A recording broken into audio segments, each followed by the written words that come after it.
साधन। ओम नमः सिद्धेभ्य। ओम नमः सिद्धेभ्य। ओम नमः सिद्धेभ्य। ओम नमः सिद्धेभ्य। ओम जय जय जय। नमोस्तु नमोस्तु नमोस्तु। नमो अर्यन्ताणं नमो सिद्धाणं नमो ऐरियाणं नमो वज्रायाणं नमो लोहे सवसाणं। मंगलम भगवान वीरो मंगलम गौतमो गणी मंगलम कुंद कुंदार्यो जैन धर्मोस्तु मंगलम। सर्वमंगलम मांगल्यम सर्वकल्याणकारकम प्रदानम सर्वधर्माणां जैनम जयतु शासनम जैनम जयतु शासनम। अरिहंत देव वंदे गुरु वंदे न गणनान्यरायो धम्मदया मे वंदे कम्मख कारणम शुद्धम। बोले जिनवाणी मात की जय हो। बोले सती मात की जय हो। सुदृष्टि तरंगिणी नाम का ग्रंथ पंडित टेकचंद जी कृत 25वां पर्व और गाथा नंबर 93 पर अपनी बात चल रही है कि धर्म के गात के फल में नरकादि जीव जाता है, इंद्रिय सुख के भोगने के कारण नहीं। इस विषय पर चर्चा चल रही है। Page number 315 paragraph number 2। जो तुमने कहा कि पहले बड़े बड़े राजाओं ने इंद्रियजन्य सुखों को पाप रूप जानकर उन्हें छोड़कर उदास हो दिगंबर हो दीक्षा धारण किए, हे भाई इस संबंध में सुनो। ये अपन ने प्रश्न कल रखा, उसको उत्तर सुनना है। तो यहाँ प्रश्न किया है कि पहले बड़े बड़े राजाओं ने भी इंद्रियजित सुखों का पाप रूप जान को उन्हें छोड़कर उदास हो दिगंबर दीक्षा धारण की। हे भाई इस संबंध में भी सुनो। यदि आप कह रहे हो कि इंद्रिय सुख के कारण जिन नरकादि नहीं जाता, तो इन लोगों ने इंद्रिय सुखों का क्यों त्याग किया? बड़े बड़े राजाओं ने महाराजाओं ने क्यों दीक्षा धारण की? ऐसा उसका प्रश्न है, समझो। उसका जवाब देते हैं। इन राजाओं ने दीक्षा धारण की और इंद्रिय जनित भोगों का त्याग किया। यह सब नरकादि के भय से नहीं किया है। नरकादि के दुखों का अभाव तो ग्रस्त अवस्था में धर्म सेवन करने से ही हो जाता है। घर में ही अपने कुटुंब के मध्य रहते हुए धर्म करने से, धर्म का सेवन करते हुए सुख से पर्याय छोड़ने पर देवादि सुख गति प्राप्त हो जाती है। परंतु हे भाई, घर में कर्मों का नाश कर मोक्ष स्थान चाहने वालों का घर में मोक्ष नहीं होता। अतः हे भव्यात्मा, निकट संसारी जीव मोक्ष प्राप्ति के लिए समस्त कर्मों का नाश कर शुद्ध भाव होने के लिए राग देश का त्याग कर केवल ज्ञान प्रकट करने के लिए जन्म मरण के दुख दर करने के लिए सिद्ध पद के ध्रुव सुख को प्राप्त करने के लिए दीक्षा धारण करते हैं, ऐसा जानना। क्या उत्तर दिया? आपको समझ में आया कि उसका जो प्रश्न था कि इंद्रिय जनित जो सुख था, यदि उसे नरकादि गति की प्राप्ति नहीं होती तो फिर काय को राजा महाराजाओं ने, बड़े बड़े पदधारियों ने उनका त्याग करके दीक्षा ली और इंद्रिय जनित सुखों का त्याग किया? तो यहाँ सुंदर उत्तर दिया पंडित साहब ने कि बात तुम्हारी ठीक है कि बड़े बड़े राजा महाराजाओं ने भी इंद्रिय जनित सुखों का त्याग करके दीक्षा ली। बिल्कुल सत्य बात और लेते भी हैं, पर इस डर से नहीं कि इंद्रिय जनित सुख से नरकादि मिलेंगे। कि धर्मग्रस्त अवस्था में रह करके भी जीव धर्म करता है तो वो देवादि गति की प्राप्ति करेगा, नरकादि नहीं जाएगा। और जो सब ग्रस्त क्या नरक में चले जाते हैं क्या? तो ग्रस्त अवस्था में रहकर जो गृहस्थ धर्म का पालन करेगा तो उसके फल में तो देवादि की प्राप्ति होगी, नरकादि गति नहीं मिलेगी। नरकादि गति तो वैसे उनके नहीं होगी। क्यों? कि गृहस्थ धर्म में रहकर वे धर्म का पालन कर रहे हैं और सम्यक दृष्टि जीव के नरगति होती नहीं। चतुर्थ गुण स्थानवर्ती सम्यक दृष्टि है, अभी तो गृहस्थ नहीं, और 5वां गुण स्थान तो अणुव्रत का है, फिर तो उसके भी नरकादि नहीं होती। और मिथ्या दृष्टि जीव भी है, पर वो भी रह करके धर्म का पालन करता है, उसको भी नरकादि की प्राप्ति नहीं होगी, वो भी देव बन जाएगा, वैंतरादि भी बन सकता है और वैमानिक में भी उत्पन्न हो सकता है। वो गृहस्थ धर्म में रह करके भी आया। तो फिर काहे को दीक्षा ली? तो उनको तो दीक्षा इसलिए ली, उनको भव का अभाव करना था, इस संसार में घूमना ही नहीं था। गृहस्थ धर्म में रह करके जो धर्म का पालन किया था उससे संसार का अभाव नहीं हुआ, नरकादि नहीं हुए, नरकादि गति नहीं मिलेगी, ये बात तो ठीक, पर राग देश मोह का पूर्ण अभाव नहीं हुआ। भी राग देश मोह तो चालू है, 4 गति का चक्र खत्म नहीं हुआ, 84 लाख योनियों का भटकन खत्म नहीं हुआ उससे, वो तो चालू है भी। मोक्ष की प्राप्ति गृहस्थ धर्म में रह करके नहीं होती।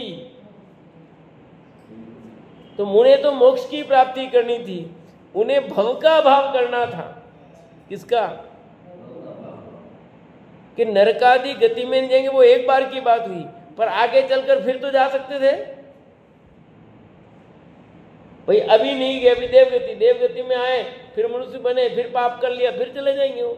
तो सदा सदा के लिए नरक गति का दरवाजा बंद, मनुष्य गति का दरवाजा बंद, देवगति का भी दरवाजा बंद और त्रिन गति का भी दरवाजा बंद। सब गतियों के दरवाजे बंद करना हो तो उसके लिए तो बनना पड़ेगा।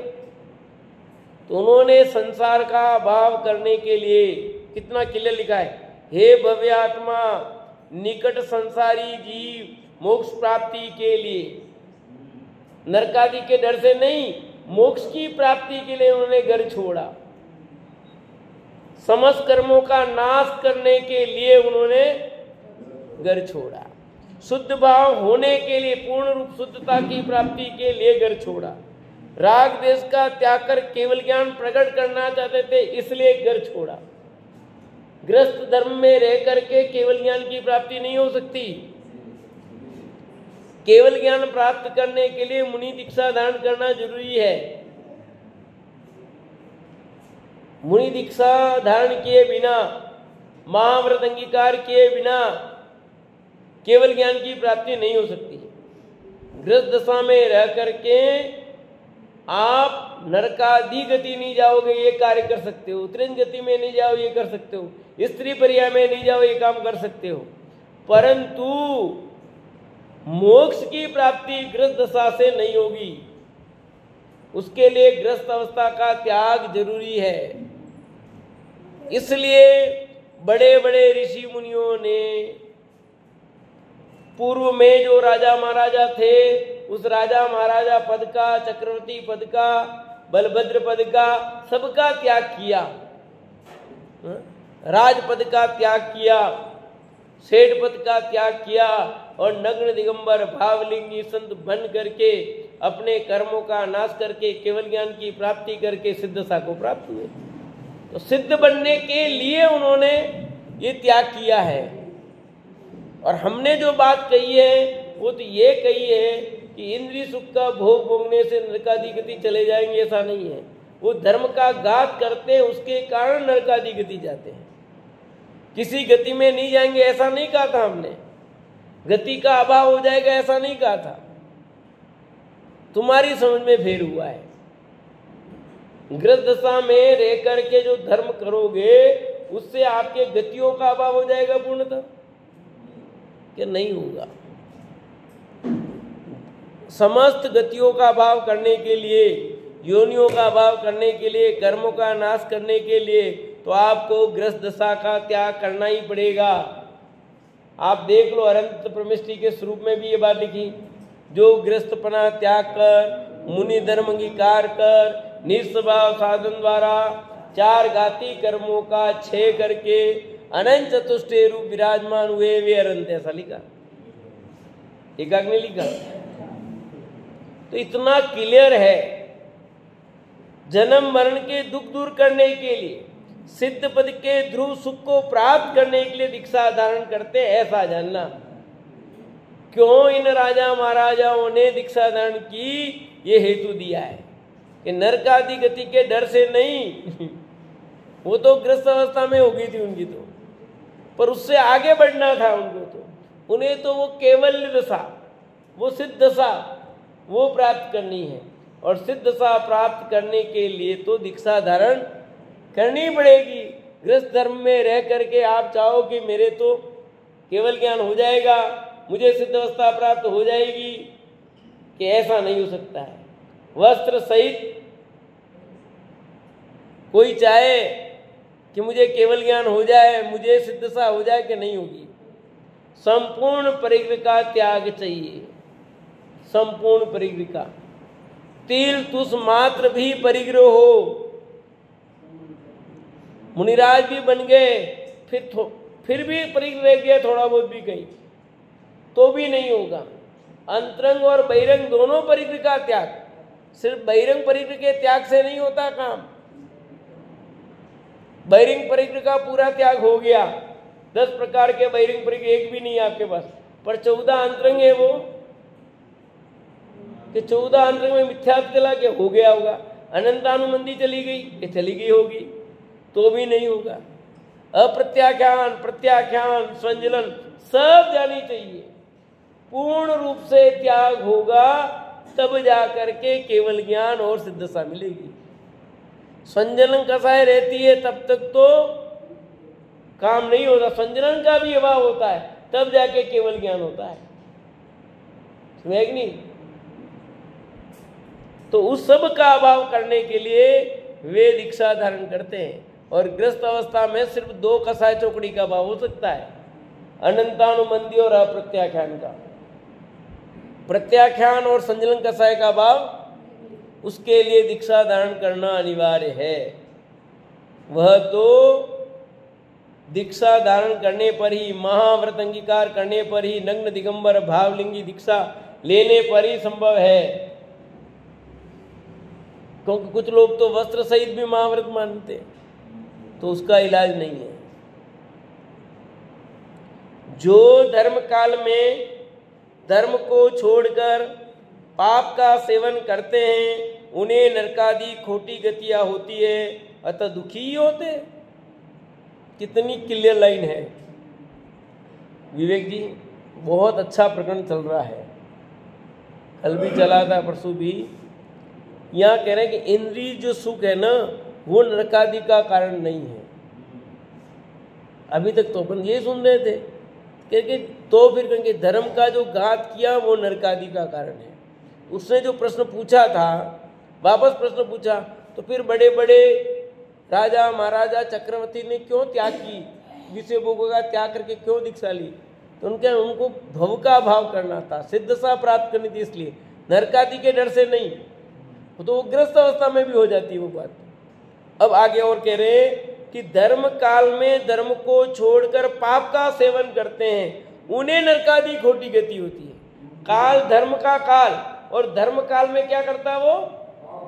पाप करता है। धर्म काल यहाँ बताया था पहले, प्रातः काल का जो समय है, प्रभात का समय, उस काल में तुम्हें आना है, जिन मंदिर आना है, स्वाध्याय करना है, ये करना है। और उस काल को छोड़ करके जो भी धर्म का काल है, पीरियड है, उस पीरियड में वो काम करोगे तो क्या होगा? खोटा काम कर रहे हो आप। ये भाई आपके जीवन का जो पीरियड है, उस जिसका जो समय, उस समय वो तो दो है, जिसका जो समय वो समय नहीं दोगे तो क्या होगा? अब आपका पीरियड है, जो पीरियड है उस पीरियड में नहीं, दूसरे पीरियड तो काम चलेगा क्या? फिर वो कहेगा हमारा पीरियड है, हम क्यों देंगे आपको? तो आपके व्यापार का काल में व्यापार करते हो आप, भोजन के काल में भोजन करते हो, तो धर्म के काल में धर्म क्यों नहीं करते? हाँ, नहीं वेदवा फिर नरक आदि जाओ। सजा तो मिलेगी ना कि आपके भोजन के काल का समय है, उस काल में भोजन नहीं करो और उससे भिन्न काल में भोजन करो, आपकी क्या स्थिति बनती है? फिर आपका भोजन ढंग से नहीं बहेगा। रोज का टाइम है, आपके उस समय भोजन करते हो तो आप खाना खा लेते हो और आपका समय अलग हो जाता है, तो आपको कैसा लगता है? रोटी कम हो जाएगी, कुछ गड़बड़ होगा, ऐसा होता कि नहीं होता? बोलो। आपके सोने का काल है, वो सोने का समय चूक जाए तो क्या होता है? गड़बड़ी होती कि नहीं होती? तो ऐसे यहां भी होगी। फिर धर्मात्मा ग्रस्तों को इंद्रिय सुख भोगने से पाप नहीं होता है, तथा अविनाशी इंद्रिय भोग सुख रूप मोक्ष सुख मुनि पद के बिना नहीं होता है। अतः मोक्ष सुख के इच्छुक जीव दीक्षा ही धारण करते हैं। अब बहुत ध्यान से सुनना, नहीं तो यहाँ तो ऐसा है कि तलवार रखी हुई है, तलवार की धार पर चलने जैसा भी एक एक वाक्य को समझना, नहीं तो अर्थ का अनर्थ हो जाएगा। यहाँ ये जो लाइन लिखी है, धर्मात्मा ग्रस्तों को इंद्रिय सुख भोगने से पाप नहीं होता है, ये गलत बात है बिल्कुल। पाप तो होता ही है, इन्होंने ऐसा लिख दिया है। अब कैसे लिखा, क्यों लिखा नहीं समझोगे तो अर्थ का अनर्थ हो जाएगा यार। तो ठीक है, हम सब ग्रस्त हैं, इंद्रिय सुख भोगे आराम से, घर में पाप लगेगा ही नहीं। लिखा है, ये देखो पढ़ा, देखो ये लिखा है, ये लिखा है, ये लिखा है, ये लिखा है, पर आगे पीछे पूरा पढ़ करके समझो क्या लिखना चाह रहे हैं, किस अपेक्षा से लिखा है, क्या वो कहना चाह रहे हैं। खाली इतनी सी लाइन ले ली, हाँ नहीं, आप इतनी सी लाइन ले लो और फिर कोटेशन कर दो तो क्या होगा? अभी लिखा धर्मात्मा ग्रस्तों को इंद्रिय सुख भोगने से पाप नहीं होता, क्योंकि आपने वो छंद सुना ही है सबने, ज्ञानी के भोग भी निर्जरा के कारण है। और कितनी बहस हुई है, खूब चर्चा हुई है, तो वही तो लिखा है धर्मात्मा ग्रस्तों के। शब्द क्या आया है? धर्मात्मा ग्रस्तों के। तो बाकी के नहीं, क्योंकि धर्मात्मा ग्रस्त इंद्रिय सुख भोगता तो है, परंतु उसमें आसक्त नहीं होता है। तो आसक्ति का भाव नहीं होने से उसे पाप नहीं लगता। सामान्य पाप तो लगेगा, सामान्य पाप तो उसको लगेगा। यहाँ जो विशेष पाप की बात है वो पाप नहीं लगेगा, वो कथन है। नरकादि गति में जाए ऐसा पाप उसको नहीं होगा। क्यों? कि धर्मात्मा का बैलेंस है। धर्मात्मा ग्रस्त अपने बैलेंस से सब काम करता है। टोडरमल जी साहब ने मोक्ष मार्ग प्रकाशक में एक उदाहरण दिया कि वैद्य जहर खाए तो नहीं मरे और दूसरा खाए तो मर जाए। ये कोई बात है कि वैद्य को पता है कि मुझे कौन सी दवाई किस तरह से कितनी लेनी है, वो उतनी मात्रा में लेता है, तो इसलिए वो नहीं मरता। और तुम्हें पता नहीं, तुम बेढंगे लोगे तो फिर तुम्हारा क्या होगा? तो धर्मात्मा ग्रस्त इंद्रिय सुख भोगता तो है, क्योंकि अभी ग्रस्त जीवन है, परंतु भोगने के काल में भी उसकी आसक्ति नहीं है। अब ये बात कैसे समझाऊं मैं आपको? लगेगा तो ऐसा ये ज्यादा हमसे वो है, कैसा आसक्त जैसा लगेगा, परंतु उसके अंदर की श्रद्धा टूटी हुई है बहुत। भोग भोगता है परंतु उसे उपादेय नहीं मानता है, उसको सुख कर नहीं मानता उसे। क्या? इंद्रिय सुख। जैसे भोजन तो करता है और भोजन से ही मेरा जीवन चलता है ऐसा नहीं मानता वो। भोजन कर रहा बढ़िया ठाठ से, सब चीजें चाहिए उसको। एक धर्मात्मा भोजन करने बैठा और उसके यार दाल थोड़ी सही नहीं थी, ऐसी दाल ले आए, और एक दूसरा व्यक्ति मिथ्या दृष्टि है, उसने जैसी थी वैसी दाल खा ली। अब आपको क्या लगेगा बोलो? दो व्यक्ति बैठे हुए हैं, एक धर्मात्मा बैठा हुआ है, सम्यक दृष्टि ज्ञानी धर्मात्मा, एक मिथ्या दृष्टि, दोनों बैठे हुए हैं और दोनों के लिए खाना परोसा, और एक में नमक नहीं था दाल में, दोनों को वही परोसी, और जो मिथ्या दृष्टि था उसने तो कुछ बोला नहीं, चुपचाप खा लिया, और सम्यक दृष्टि था उसने कहा यार क्या दाल यार नमक ही नहीं है, कैसे खाएं? नमक मंगाता है, नमक डाल के खाता है फिर वो। अब आपकी दृष्टि से बताओ,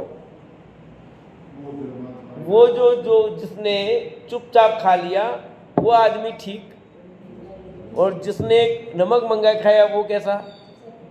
तो आपको तो आसक्ति इसमें लग रही है और उसमें आसक्ति नहीं लग रही है, ये बाहर का नजरिया रहा है। परंतु वो बिना नमक के भी भोजन कर लिया है भले उसने, परंतु वो मानता है भोजन से जीवन चलता है, और इधर नमक डाल के भी खा रहा है, फिर भी उसकी मान्यता अंदर श्रद्धा ऐसी बनी हुई कि भोजन से जीवन नहीं चलता है। ये अंदर की श्रद्धा गजब की हुई है उसको, कि भोजन उपादेय नहीं है और वो भोजन को उपादेय मानता है। रूखा सूखा भले खाया होगा भले उसने, पर अभी उसकी मिथ्यात्वपना गया नहीं है और इसका मिथ्यापना चला गया है। ये भोजन को उपादेय नहीं मानता है, भोजन से ही मेरा काम होगा ऐसा नहीं मानता है। सुखकर है भोजन, ये नहीं, भोजन जीवन का देने वाला ऐसा नहीं मानता है। मान्यता में, कहने में तो कहेगा भोजन बहुत जरूरी है, खाने में खाएगा भी सही, 2 टाइम भी खाएगा, उससे फर्क नहीं पड़ता। उसकी मान्यता में ये हो गया है, उसकी मान्यता बिल्कुल क्लियर हो गई है कि 5 इंद्रिय के विषय भोग हैं, वो सुखकर नहीं है, सुखकर नहीं है, फिर भी भोगता है, और वो मिथ्या दृष्टि सुख करे ऐसा मानकर भोगता है। अंदर ये चीज टूट गई है, दोनों में ये है। काम तो दोनों एक जैसे कर रहे हैं। एक उदाहरण और देता हूं, समझो। पूजा मिथ्या दृष्टि भी कर रहा है और सम्यक दृष्टि भी कर रहा है, दोनों पूजा कर रहे हैं। भोजन की बात जाने दो, यहाँ आते हैं अपन। सुमन दीदी क्या कर रहे हो, बोलो आप क्या कर रहे हो? अभी स्वाध्याय कर रहे हो कि नहीं कर रहे हो? कर रहे हो, ठीक है। मिथ्या दृष्टि भी कर रहा है पूजा और सम्यक दृष्टि भी पूजा कर रहा है, दोनों है, दोनों स्वाध्याय कर रहे हैं मान लो। पर मिथ्या दृष्टि और सम्यक दृष्टि की पूजा में क्या फर्क है? षट आवश्यक दोनों है, दोनों षट आवश्यक का पालन करते हुए दिख रहे, देव पूजा, गुरुपाठ, स्वाध्याय, संयम त्याग, ठीक है। पर एक पूजा को क्या मानता है? पूजा करने में धर्म मानता है, और एक पूजा में धर्म नहीं मानता है। पूजा करना, भक्ति करना गृहस्थ आवश्यक है ऐसा तो मानता है, पर इससे धर्म हो जाएगा ऐसा नहीं मानता है। और वो मानता है कि पूजा करूंगा तो धर्म होगा। फिर दूसरा अंतर बहुत जबरदस्त है, वो ये है कि सम्यक दृष्टि पूजा करके मानता है कि मैं पूजा कर नहीं सकता, और मिथ्या दृष्टि मानता है कि मैं पूजा कर सकता हूँ, मैं पूजा कर रहा हूँ। पूजा दोनों कर रहे हैं। एक पूजा करते हुए भी मानता है कि मैं पूजा कर ही नहीं सकता, मेरी पूजा करने की ताकत नहीं है, स्वतः जो हो रहा है मैं निमित्त मात्र हूं। और दूसरा मानता है कि मैं पूजा कर सकता हूं। एक मिथ्यात्व है और एक में मिथ्यात्व नहीं है, अंतर ये आया है, वो चीज यहाँ पर समझनी है। तो ये जो लाइन लिखी है कि धर्मात्मा ग्रस्तों को इंद्रिय सुख भोगने से भी पाप नहीं होता है। पाप तो होता है, फिर नहीं होता क्यों लिखा? इसलिए नहीं होता कि उसको मिथ्यात्व का बंध नहीं होता। वो 5 इंद्रिय के विषय भोग को भोगते हुए भी उसे उपादेय नहीं मानता, उसे सुख का कारण नहीं मानता, वो लौकिक सुख का कारण कहता है, वो कोई अतीन्द्रिय सुख का कारण नहीं हो सकता। कोई दुख का इलाज नहीं है। ये तो इंद्रिय जनित दुख का इलाज हो सकता है, उसका इलाज नहीं है। तथा अविनाशी अतीन्द्रिय भोग सुख रूप मोक्ष मुनिपद के बिना नहीं होता, ऐसा ही मानता वो धर्मात्मा। ये स्पष्ट मानता है कि अविनाशी अतीन्द्रिय सुख की प्राप्ति तो मुनिपद बिना होएगी नहीं। अतः मोक्ष सुख के इच्छुक जीव दीक्षा ही धारण करते हैं, जिनको अभी मोक्ष चाहिए वो दीक्षा धारण करते हैं, और जिनमें अभी ऐसी शक्ति नहीं हुई है तो दीक्षा धारण भले नहीं करते हैं पर गृहस्थ धर्म में रह करके धर्म का पालन करते हैं। जिन भव्यों को मोक्ष की इच्छा तो है, देखो आगे क्लियर, जिन भव्यों को मोक्ष की इच्छा तो है परंतु दीक्षा धारण करने के लिए समर्थ नहीं है, वे धर्मात्मा गृहस्थ घर में ही मुनियों को दान, जिन देव की पूजा, शास्त्रों का श्रवण पठन, संयम, यथाशक्ति तप इत्यादि धर्म का सेवन कर उसके फल में देवपद, भोगभूमि पद, चक्री पद इत्यादि पद प्राप्त कर इन देवादि पदों में निस्दिन अद्भुत इंद्रिय जनित सुख भोग आयु पर्यंत भोगते हैं। क्या लिखा कि मोक्ष की इच्छा तो है परंतु अभी सामर्थ्य नहीं है, तो गृहस्थ धर्म में रह करके धर्म का पालन करते हैं और उसके फल में देवादिपद की प्राप्ति करते हैं और उसमें इंद्रिय सुखों का भोग करके आयु पर्यंत तक भोगते हैं। भोगना है, चाहे चक्रवर्ती पद हो, भोग में जाओ, जहां भी जाओ, उनको भोग करके वे उसका आनंद लेते हैं। हे भव्यात्मा, यदि इंद्रिय जनित सुख से पाप होता, दुर्गति होती, तो गृहस्थ धर्मात्मा का प्रभाव कैसे सुधरता? तथा धर्म रस के स्वादी धर्मी श्रावक घर के सुख कैसे भोगते? इस प्रकार अनेक नयों से विचार करें तो पाप तो धर्मघात का नाम है, भोगों में पाप नहीं है। अतः विवेकी धर्मात्मा को धर्म काल में मात्र धर्म सेवन ही योग्य है। ये इस बात पर जोर है उनका, यानी जो लोग भोग भोगने की प्रेरणा नहीं दी है, यहाँ पर बहुत क्लियर बात है। यहाँ पंडित जी ने कोई भोग भोगने की सुविधा दी ऐसा नहीं, वो ये कह रहे हैं कि तुझे भोग भोगना है तो भोग कोई बात नहीं, पर क्या कर कि धर्म काल में धर्म का सेवन तो कर। अब हम सब ये क्या कह रहे हैं, यही तो कहते हैं कि भाई तुम्हारी दुकानदारी नहीं छुड़ाते हम, तुम्हारा परिवार नहीं छुड़वाते हैं, पर तुम मंदिर तो आओ, स्वाध्याय तो सुनो, हाँ कुछ छोटा मोटा स्वाध्याय चिंतन करो, कुछ तो करो तो आएगा ना। यदि उसका पूरा का नहीं, धर्म तभी होगा जब तुम मुनि दीक्षा लोगे, तभी होगा, बाकी कुछ नहीं होगा, तो फिर कौन लगेगा इधर है? इसलिए यहाँ ये बात समझाई जा रही है कि गृहस्थ धर्म में रहकर इंद्रिय सुख का भोग भोगते हुए भी तुम धर्म कर सकते हो, वो धर्म तो करो जिससे तुम्हें आगामी काल में नरकादि गति की प्राप्ति नहीं होगी। कि नहीं हम इंद्रिय सुख भोगेंगे तो हमें नरक मिलेगा, तो अपने तो धर्म करना ही क्यों? धर्म करना होगा तो फिर महाराज बन जाएंगे, माता जी बनेंगे तभी करेंगे। कि ये तुम छल कपट कर रहे हो। क्या कर रहे हो? ये छल कपट करना है। तुम गृहस्थ धर्म में रह करके गृहस्थ धर्म का पालन कर सकते हो, वो अवश्य करो। देखो लास्ट लाइन ये लिखा, अतः विवेकी धर्मात्मा को धर्म काल में मात्र, क्या लिखा? धर्म काल में मात्र धर्म सेवन ही योग्य है। जो उसका काल है उस काल में वही काम करो, दूसरा मत करो। तुम्हारे व्यापार का काल में तुम दूसरा काम नहीं करते, छोड़ते नहीं हो। आया था ना उदाहरण में इधर कि नहीं मेरे तो भाई दुकान का टाइम है, तो इसलिए क्या करो, इतने बजे से इतने बजे के बीच में कोई कार्यक्रम नहीं रखते हैं। हाँ? अभी 4 दिन का उसमें भी क्या किया भाई कि हमारा कार्यक्रम इतने बजे खत्म हो जाएगा, आप आओ भाई आओ, और शाम को भी तुम्हारे दुकान बढ़ाने समय चालू करेंगे, आओ। फिर भी शनिवार की पाठशाला कब लगा रहे हम? 9 बजे रात को, तो भी लोग नहीं आते कि तुम्हारी दुकान बंद नहीं होगी, तुम्हारा कोई काम बंद नहीं करा रहे हैं, फिर तो आओ। फिर भी नहीं आता, इसका मतलब क्या हुआ कि अब नरकादि की तो तुम्हारी बारी है फिर, क्योंकि जो काल है उस काल में भी तुम छल कपट कर रहे हो। है? अभी तो हम तो दुकान से आए हैं, आते ही कैसे आ जाएंगे, अभी खाना बाकी है, फिर खा भी ले घूमना पड़ता है, क्लास के टाइम में घूमेगा भले, सप्ताह में एक बार आना है वो, और किसके लिए आना है? खुद के लिए। तो वो लगता ही नहीं कि मेरा खुद का कोई काम है, ये तो पंडित जी का हो, भगवान का काम हो, ऐसा लगता है।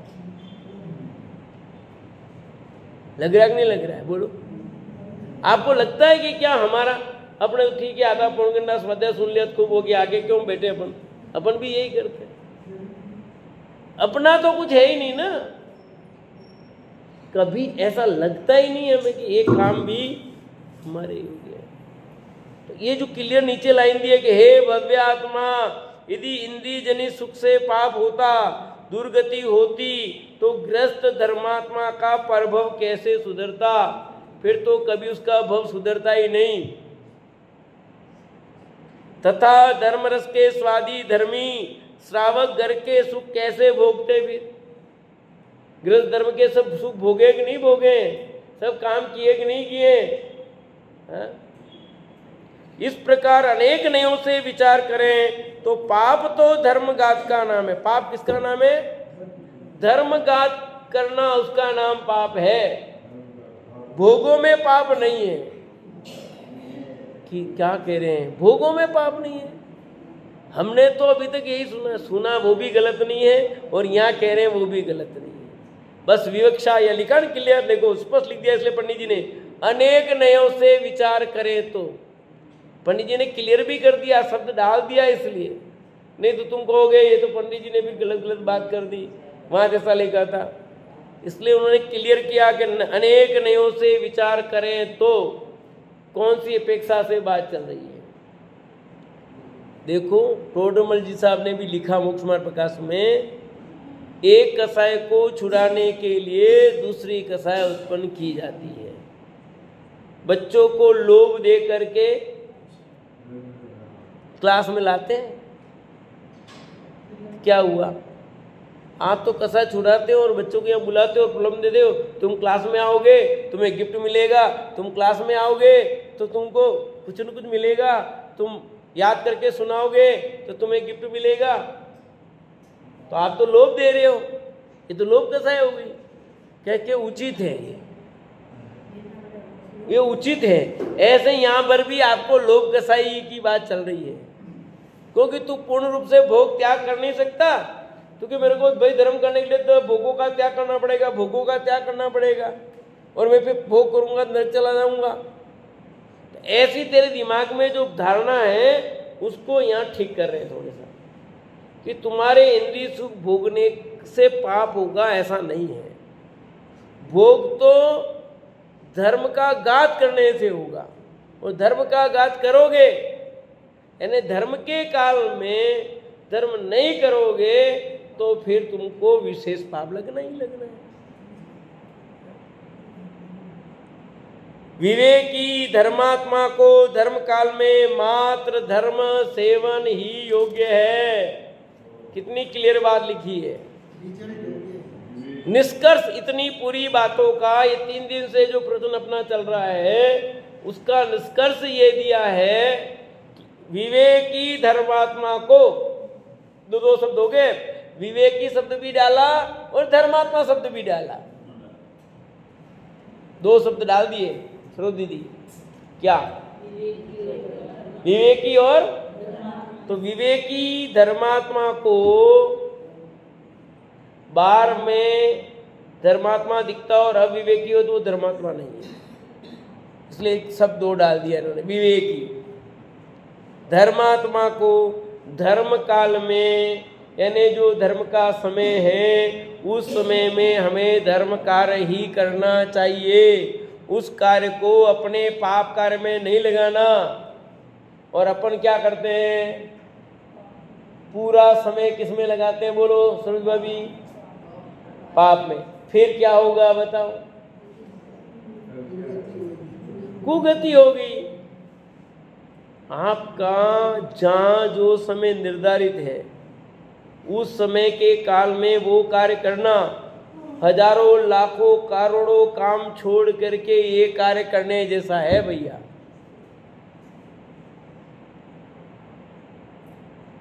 स्वाध्याय करना देव पूजा, गुरुपास्ती, स्वाध्याय, संयम, तप, दान, ये जो 6 आवश्यक है ना गृहस्थ के, वो प्रतिदिन जिस काल में उस काल में करने योग्य है। ये जो 6 आवश्यक है ना, उन 6 आवश्यकों का पालन जो काल है उस काल में करने योग्य है। दान के काल में दान नहीं देता तो गलत हो गया।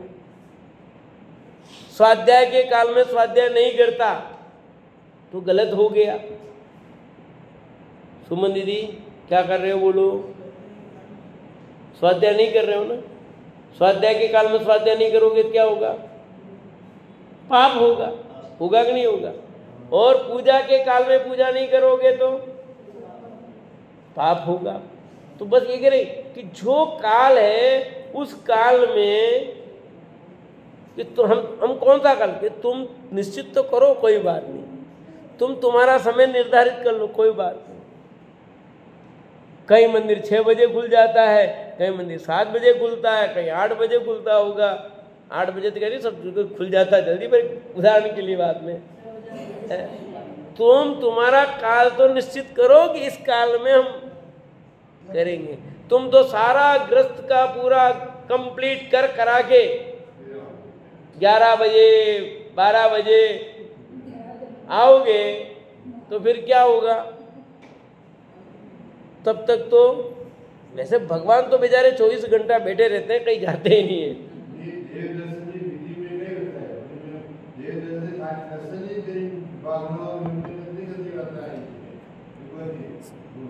आप भगवान तो बेचारे बैठे ही हैं, कहीं भी जाओ कोई दिक्कत नहीं है, 24 घंटा वो तो।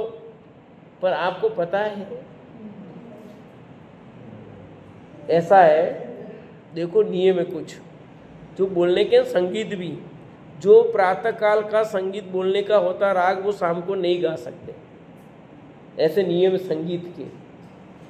जो प्रातः काल का राग है वो रात्रि का नहीं, रात्रि का राग है वो सुबह नहीं गाया जाता, दोपहर का राग है वो सुबह शाम को नहीं गाया जा सकता। शास्त्रीय संगीत के ऐसे नियम है। आपका गले में नहीं आएगी वो चीज, ऐसा स्वतः है। पढ़ना आपने सुना होगा, नहीं सुना होगा, हम तो पढ़ते हैं सुनाते हैं। उसका ये नियम है कि शास्त्रीय संगीत में जो प्रातः के राग है वे कभी भी सायंकाल नहीं गाए जाते। सायंकाल के जो राग है वो सुबह नहीं गाए जाते। दोपहर का राग दोपहर में, क्योंकि वो आपकी दुनिया सारी वैसी चलती है, उस तरह से होगी। आप सुबह बोलो, बहुत बारीकी से पकड़ोगे तो आपकी आवाज़ पकड़ में आएगी। सुबह रिकॉर्डिंग करो और शाम की आवाज़ की रिकॉर्डिंग करना,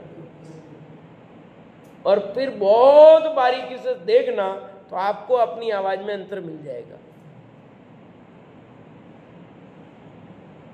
तो यहाँ ऐसे ही यहाँ कह रहे हैं कि धर्म के काल में धर्म का सेवन करो, उस काल को पाप कार्य में मत लगाओ भैया। जो कार्य जिस समय है वो कार्य उस समय करो। अब हमारे स्कूल का टाइम मान लो अभी 7 से 1 बजे है, हम कहेंगे नहीं 6 घंटा ड्यूटी देनी है, हम कब भी दे देंगे, हम तो स्कूल में 1 बजे से आएंगे, चलेगा? ये तुम्हारा नियम चलेगा, गवर्नमेंट का नियम चलेगा? वो भैया जो काल है वो आना पड़ेगा, तुम्हारे हिसाब से नहीं चलेगा स्कूल। कि उसमें क्या है, ड्यूटी दे रहा हूं ना मैं तो जितने घंटे का, वो घंटे से नहीं, जिस पीरियड का है उस पीरियड में करना पड़ेगा काम आपको। कि नहीं ऐसा करता हूं मैं कि शनिवार को तो मेरे घर काम है तो मैं स्कूल नहीं आऊंगा, रविवार को आ जाऊंगा, चलेगा? कि रविवार को स्कूल आ जाऊंगा, शनिवार की छुट्टी लगा देता हूं।